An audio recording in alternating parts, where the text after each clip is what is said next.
ایک آدمی تھا تو اس کی بیوی میکے گئی تھی. دن اوپر ہو گئے تو بیوی آئی نہیں. اس نے بیوی کو میسج کیا کہ کب آؤ گی. بیوی نے آگے ایک اور بات لکھ دی, کوئی بات بھی تھی. اس نے تھوڑی دیر بعد پوچھا تم یہ بتاؤ کب آؤ گی.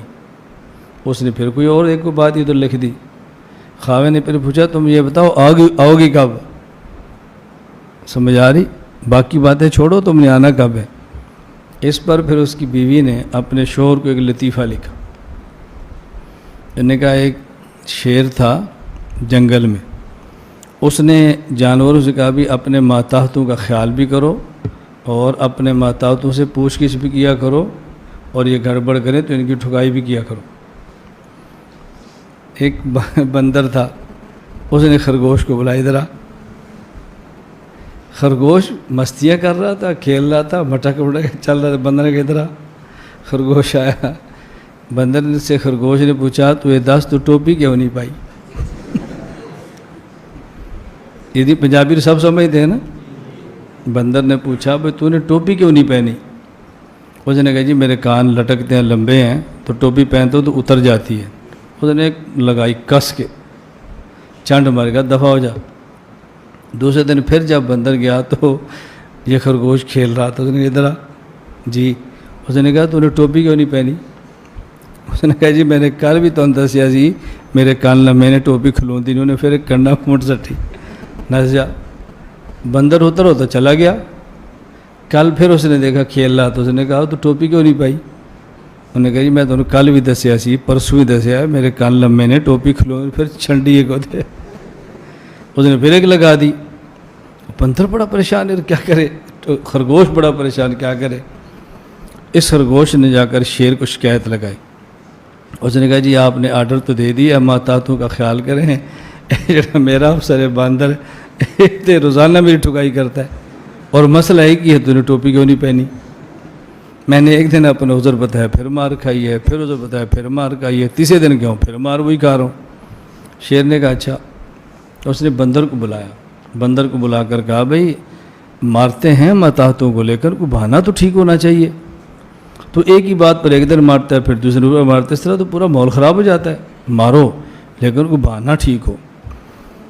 اب دیکھو میں تمہیں ایک مثال دیتا ہوں. آپ خرگوش کو بھیجو کہ جاؤ سموسے لے کر آؤ. وہ سموسے لے کر آ, پھر پوچھو چٹنی لایا ہے, وہ جی نہیں. اس کو لگا دو ایک, چٹنی کیوں نہیں لایا. اگر وہ کہ جی لایا ہوں, تو پھر پوچھو کون سی لایا, دہی والی یا آلو بخارے والی. کہ دہی والی. پھر ایک لگاؤ آلو بخارے والی کیوں نہیں لایا. اگر وہ لائے آلو بخارے والی, پھر مارو وہ تو دہی والی کیوں نہیں لایا. اس طرح مارتے ہیں. کہ ٹھیک ہے. شیر بندر کو سمجھا رہا تھا اور خرگوش چھپ کے سن رہا تھا. کل بندر نے خرگوش کو بلاؤ, کہا سموسے لاؤ. خرگوش گیا سموسے لے آیا. اب اس نے سموسے بھی لایا اور چٹنی لایا دہی والی, اور ساتھ چٹنی لایا آلو بخارے والی. اب کیسے ماروں. بندر نے پوچھا ہاں بھائی سموسے آ گئے. جی چٹنی آندھی ہے. جی لے آیا ہوں. کیڑی آندھی ہے. اس نے کہا جی میں دہی والی بھی لایا ہوں اور میں آلو بخارے والی بھی لایا ہوں. بندر نے ایک ماری ٹکا کے, اس نے کہا تو چھڑ تو 10 ٹوپی کیوں نہیں پائی.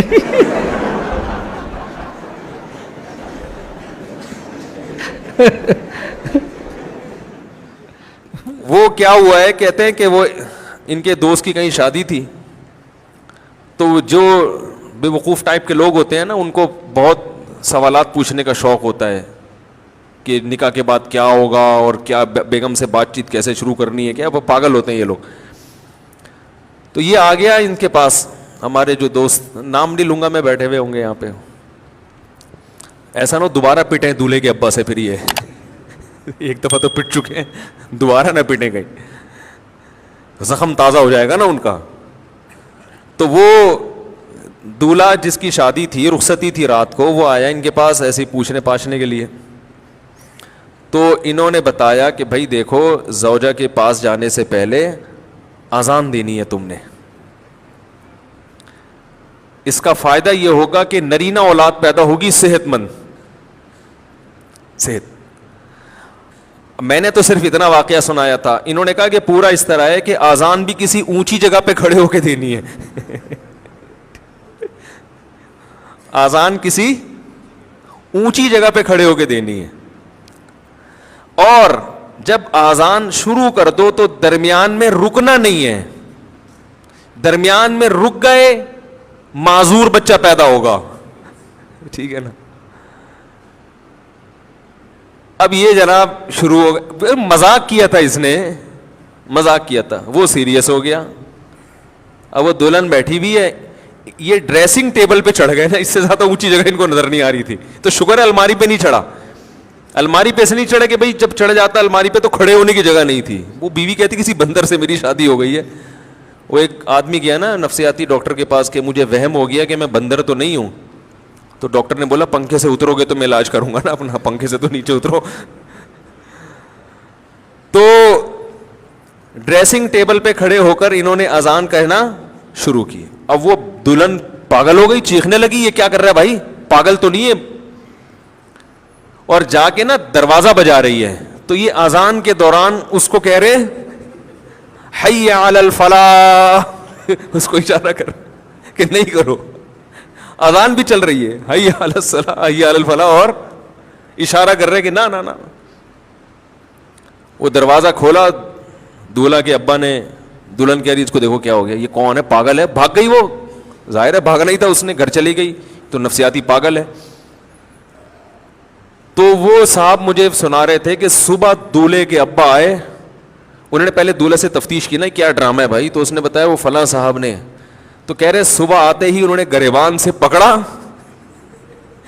بات چیت شروع کرنے سے پہلے مکے لگانا شروع کر دی. کہہ رہے میں پوچھ رہا ہوں مسئلہ کیا ہے. انہوں نے کہا یہ میرے بیٹے کو تو نے کیا سکھایا. کہتے ہیں میں نے کہا اس میں خود سینس نہیں ہے کہ جو بھی جو سکھا دے آپ سیکھ لو گے کیا, کیا خیال ہے بھائی. یعنی کوئی بھی کچھ بھی کہہ دے تو آپ اس پہ عمل شروع کر دو گے, اس میں اتنی عقل نہیں ہے تو مکے تو اس کے لگاؤ جا کے. تو وہی ہے کہ وہ ہم اسکول پڑھتے تھے نا جب, تو پڑھنے کا تو شوق تھا نہیں, سب ذمہ داروں کے بیٹے ہم سب, کوئی تقریباً 99% ہم ذمہ داروں کے بیٹے, اور کسی کو شوق نہیں. اور جو 2-4 لڑکے تھے اس طرح متوسط گھرانوں سے, وہ پڑھتے تھے بہت زیادہ, ہم نہیں پڑھتے. تو ایک تھا میلسی کا کھچی محمد خان اور میں, ہم دونوں نے نا پیٹ میں درد کر لیا اور چھٹی کرنے کے لیے کہ بھائی اسکول نہ جائیں. تو میں تھوڑا عقل مند تھا, وہ ذرا بالکل ہی بدھو تھا.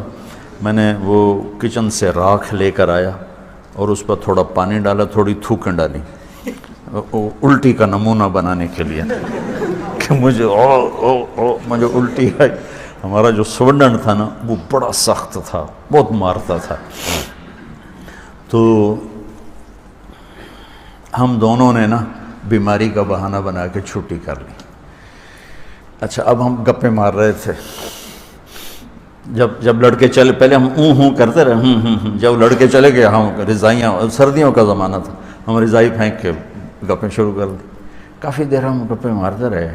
میری چھٹی حص نے کہا کہ لگتا ہے اب ناظم صاحب آئیں گے چکر لگانے, وارڈن, تمہارے یہاں ناظم ہوتا ہے تو وارڈن صاحب چکر لگانے آئیں گے, تو کہیں ہم موقع پہ پکڑے نہ جائیں. تو میں نے تو رضائی اوپر لی اور لیٹ گیا, اور وہ جو تھا نا اس نے دیکھا میں باتیں بند کر دی ہیں, وہ بھی رضائی اوپر لے کر لیٹ گیا. تھوڑی دیر تو لیٹا رہا, پھر اس نے گانے شروع کر دیے. تو وہ گانا گا رہا, گلاں دل دیاں دل وچ رہ گئیاں شمع پہ گئیاں, زور سے, اس کو پتا کوئی بھی نہیں. طالب صاحب اندر آ گئے, میرے اوپر بھی رضائی, اس کے اوپر بھی رضائی. اب وہ گلاں دل دیاں دل وچ رہ گئیاں شمع پہ گئیاں, اور اوپر سے طالب صاحب نے رضائی ہٹائی, وہ شمع پہ.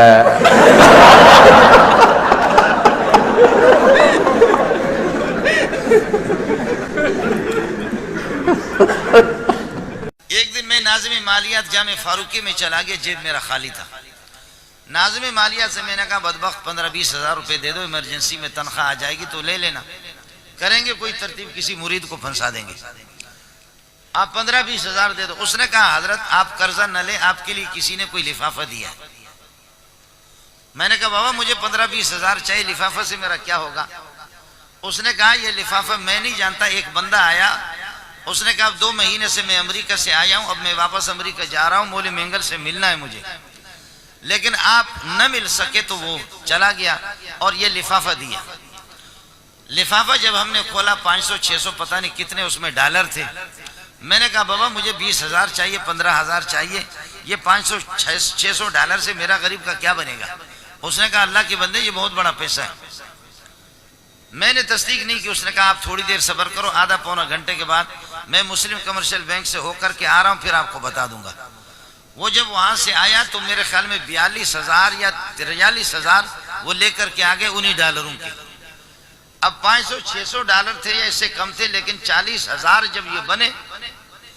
اب امریکہ کے ڈالر دیکھنے میں تو بہت کم ہے, مقدار میں تو بہت کم ہے, لیکن پاوروں کا زیادہ ہے. پاکستانی پیسہ تو زیادہ ہے لیکن اس میں پاور نہیں ہے. میں نے اس دن سے توبہ کیا کہ میں امریکہ کی مخالفت نہیں کروں گا.